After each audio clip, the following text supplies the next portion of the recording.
Is having a family and running a business really even possible? How do you handle being able to do all of it? Well, good. I'm glad that you guys have come to me because I'm going to be able to help answer some of these questions. As a mom of 5 in multiple businesses, I can give you a couple tips that'll help you understand that it is possible for you to be able to do it and be successful.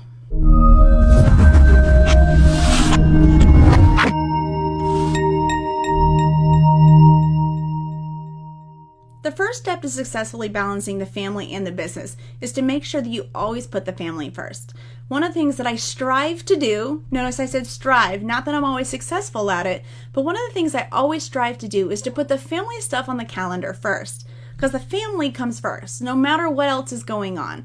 Now, yes, I still have money to make and I still have to fit in my bills and pay everything like that, but I also need to make sure that family comes number one.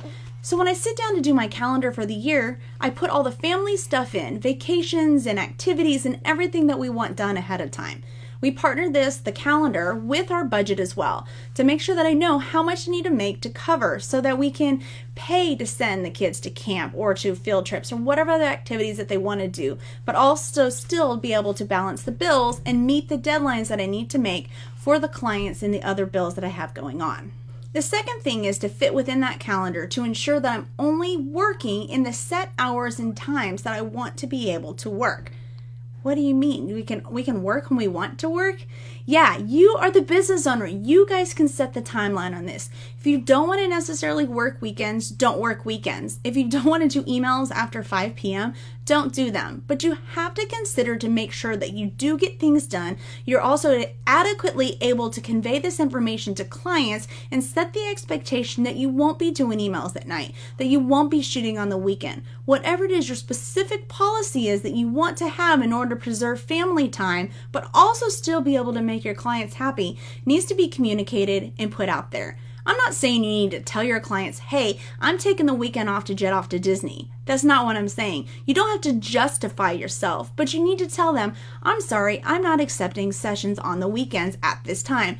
They don't need to know why. Heck, that could lead them to think that you're just booked out with other clients. That's only going to help you because it adds a little scarcity and exclusivity while you're still able to maintain the family and life balance of your schedule. And the last thing, I think this is really important when you have older kids.